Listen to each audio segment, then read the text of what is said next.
O Cruzeiro anunciou o Fabrício Bruno como a sua oitava contratação para a temporada 2025, na formação de um elenco badalado com grandes nomes e muita qualidade também.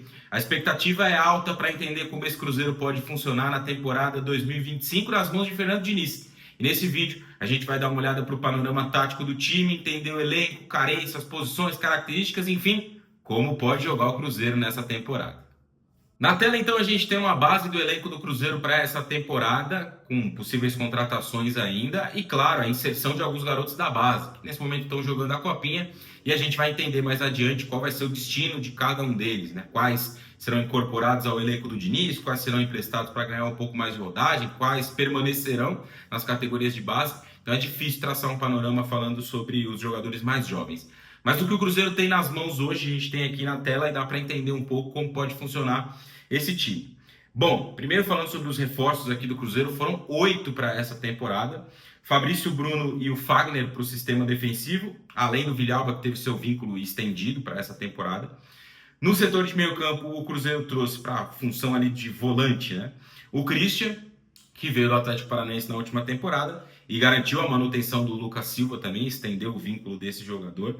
Para o meio campo, aí pensando mais em meio ataque, tem o Eduardo, que chegou do Botafogo, o Rodriguinho, o garoto que veio do América Mineiro, e o Dudu, que veio do Palmeiras. E lá no ataque, o Cruzeiro incorporou ao seu elenco o Bolassi, e aí a grande cereja no topo do bolo, o Gabigol. O Cruzeiro tinha a perspectiva e até negociações avançadas para trazer o Valentim Gomes.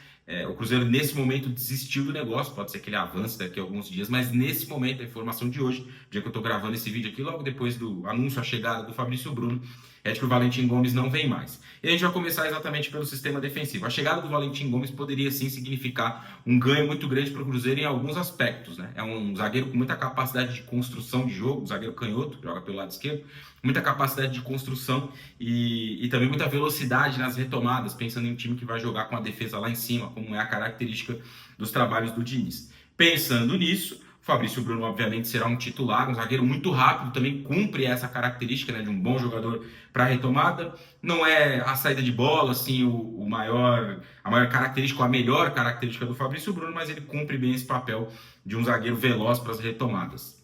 Ao lado dele, a tendência é que jogue João Marcelo, que fez uma boa temporada, tem o Villalba também, podem ser que disputem o espaço, mas acredito eu que o João Marcelo, nesse panorama, sem o Valentim Gomes, vai ser o titular ao lado do Fabrício Bruno. Nas alas eu não vejo muito mistério assim, na esquerda o Marlon será o titular, o Kaique está aqui como uma opção de elenco. Na direita teve a chegada do Fagner, é bem verdade, mas o William terminou muito bem a temporada, inclusive convocado para a seleção brasileira, foi para muitos o mais consistente lateral direito do futebol brasileiro. Acho que o Fagner, depois de um ano em que foi reserva no Corinthians, não chega com a credencial de ser titular, pode brigar e merecer uma posição no dia a dia, no trabalho, nos treinamentos, mas não vejo dessa forma de início. Meio campo é um ponto importante desse Cruzeiro, porque o Cruzeiro tem muitas opções para formatar ali a dupla de volante. O Diniz habitualmente joga num 4-2-3-1, é seu sistema favorito, não acredito que ele vai mudar nesse sentido, né? Então, pensando nisso, o Cruzeiro vai ter uma dupla de volantes. E durante muito tempo na temporada passada, o Cruzeiro teve um trio de meio campo, com o Seabra, principalmente, jogava no losango, e muitas vezes tinha ali 3 jogadores, até o Barreal como um titular ali pelo lado esquerdo, jogador que acabou não ficando, né? Voltou para os Estados Unidos emprestado, pode ter outro destino no futebol brasileiro, mas não ficou no Cruzeiro. O Barreal complementando ali o meio campo que tinha o Lucas Silva, tinha o Lucas Romero, o Matheus Henrique, enfim, essas opções aí, o próprio Wallace que chegou um pouco depois, dentro da temporada, no meio da temporada, e o Matheus Pereira como esse enganche. Não acredito muito no Diniz repetindo essa fórmula, então a minha aposta é numa dupla de meio campo. Pensando numa dupla de meio campo, o Lucas Silva claramente me parece uma opção para ficar no banco de reservas, um jogador para entrar ao longo das partidas, enfim, tem minutos em outros momentos.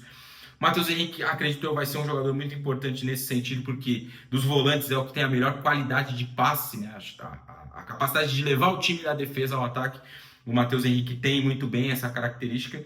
E aí sobram ali 2 jogadores principalmente, né? O Christian pode ser até mais um segundo volante do que um primeiro, também para mim uma composição de elenco, mas sobram ali 2 jogadores para brigar por essa posição de primeiro volante.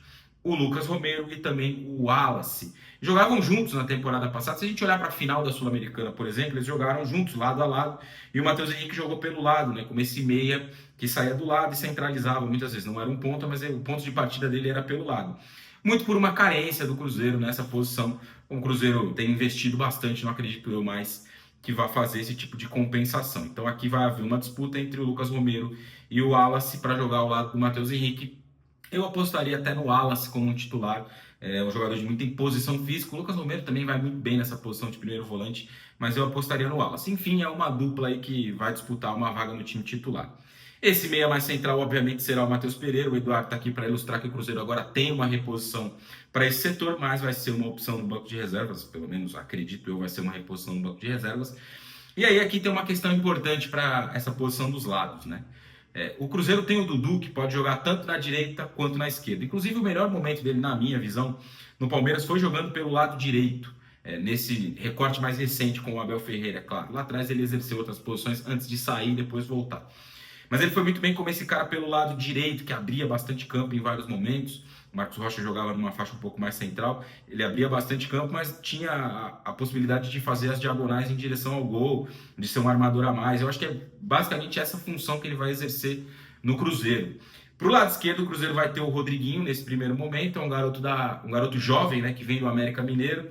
Acredito eu que com uma composição de elenco também, para ganhar minutos ao longo do ano e tudo mais, não para ser um titular, mas é uma opção ele poder jogar aqui nessa linha de 3 com o Matheus Pereira e o Dudu de um lado, uma opção para o decorrer dos jogos.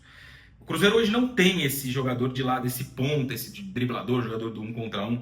Até se especula muito Marquinhos, ou se especulou um pouco mais em algum momento, jogador que trabalhou com o Diniz no Fluminense. É uma possibilidade, ainda não firmada, não fechada, mas é uma possibilidade para o Cruzeiro ter esse ponta mais agudo, né? Esse jogador do drible, da jogada individual, até mais da velocidade. O Dudu já não é mais tanto esse jogador, mas pode ser uma possibilidade. Ainda sem esse jogador no elenco, o que eu imagino que o Diniz possa fazer? Esses jogadores de ataque aqui, Lautaro Dias, o Dineno e até o próprio Bolasie, serão composições de elenco, não são jogadores que vão ocupar uma posição de titular no Cruzeiro. Pensando aqui em uma compensação e até na forma que o Cruzeiro joga, acho que o Caio Jorge pode cumprir essa função. Não como um ponta. Você pode olhar assim, mas o Caio Jorge é o centroavante, foi o centroavante na temporada passada, até com o Diniz já, né? Ele desloca o Wesley para jogar de um lado e o Caio Jorge mais avançado como centroavante. Foi um grande investimento do Cruzeiro na temporada passada. Vai jogar com ponta? Não é isso. Essa formatação com o Caio Jorge pelo lado esquerdo seria um ponto de partida. E aí isso tem muito a ver com a forma do Cruzeiro jogar. Gabigol como centroavante vai ser também uma questão resolvida aqui na minha visão. Vai ser o 9 do Cruzeiro. Agora, esse ponto do Caio Jorge é importante da gente olhar porque tem muito a ver com a forma que o Cruzeiro joga, como eu disse. O Cruzeiro, os times do Diniz jogam. Se a gente olhar, por exemplo, do Fluminense nas últimas temporadas, a gente vai ter uma questão interessante aqui para observar, que é o jogo que o Diniz gosta de muitas aproximações no setor da bola. Os jogadores se juntando aqui para triangular, tabelar e fazer o time avançar em campo. Dentro dessa lógica, o que dá para a gente imaginar aqui de função para o Caio Jorge? Ele pode partir como esse, entre aspas, ponta, um cara pelo lado esquerdo, mas muitas vezes fechar para ser um atacante a mais ao lado do Gabigol. Por exemplo, uma jogada que se desenrole pelo lado esquerdo vai ter a aproximação aqui de Matheus Pereira, Matheus Henrique, William e o Dudu, né? Aquele jogo, como eu disse, que o Diniz gosta. No Fluminense a gente via muito. Uma jogada pelo lado direito, apoio do Samuel Xavier, Arias, o Keno muitas vezes atravessando o campo para se aproximar e articular.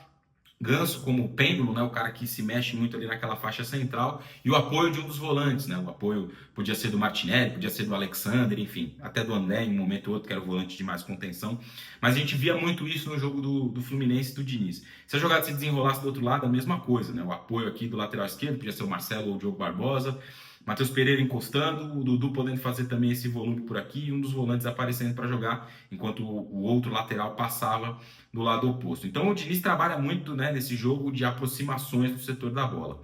Com esse panorama, o Caio Jorge pode muitas vezes sair do lado para ser um atacante ao lado do Gabigol. E o Dudu, nesse trabalho de flutuação, ser um cara que vai se aproximar do Matheus Henrique para ditar as triangulações com o apoio de um lateral e a chegada de um dos volantes. Então, na maioria das vezes, tendo 4, 5 até opções para trabalhar a bola, triangular e fazer o Cruzeiro andar casas no campo até chegar numa posição de um cruzamento ou de um passe para a área, onde ele possa ter 2 jogadores, o Caio Jorge e também o Gabigol.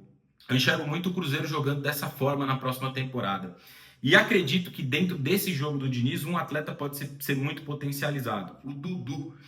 O Dudu não é mais um jogador do arranque, do drible, da jogada individual, até pela lesão que teve. É fato que a gente vai precisar entender como o Dudu volta com mais ritmo, com mais minutos em campo, depois de um período grande de inatividade. Mas eu vejo ele cumprindo muito bem esse papel de ser um armador perto do Matheus Pereira. Eu acho que esses dois jogadores atuando próximos podem render muito e muito bem na qualidade de passe, na articulação, na visão do jogo, para abastecer muitas vezes essa dupla Gabigol e Caio Jorge. Com o vigor dos laterais passando, tanto o Marlon quanto o William, ou o Fagner, ou o Kaique, enfim, quem possa jogar nessa posição. E a chegada de um dos jogadores de meio campo para ajudar nesse trabalho de triangulação, o Matheus Henrique, ou o Lucas Romero, o Wallace, o outro, o Christian, o Lucas Silva, enfim, as opções que o Cruzeiro tem. Então eu enxergo muito o Dudu sendo potencializado dentro desse modelo de jogo que a gente está acostumado a ver do Fernando Diniz e esse elenco que o Cruzeiro dispõe. Fato é que o Cruzeiro montou um time com grandes jogadores para a próxima temporada. Se isso vai funcionar, se vai dar liga, como vai ser ou não, não dá para a gente fazer uma previsão. O que dá para a gente traçar aqui são perspectivas pensando nas características dos jogadores e também do modelo de jogo que o Diniz traz dentro das suas equipes. A gente vai acompanhar, é óbvio, dentro dessa temporada aqui, jogo a jogo, semana a semana, a evolução desse Cruzeiro, que monta um time, como eu disse, com expectativas elevadíssimas para o seu torcedor dentro dessa temporada. Se você chegou até aqui, quero te pedir para curtir o vídeo, se inscrever no canal e ativar as notificações, dá uma força para a gente aí, espalhando o trabalho por aí para que mais pessoas possam conhecer. Então, se você tem aqueles amigos cruzeirenses que gostam mais dessa parte tática, que estão curiosos para entender como o Cruzeiro pode funcionar, tem aqui algumas possibilidades de time para essa temporada. Valeu, galera, eu fico hoje por aqui. Não se esqueçam, hein? Se inscreva no canal, ative as notificações, compartilhe o vídeo, deixa aqui embaixo nos comentários a sua opinião. Até a próxima, tchau!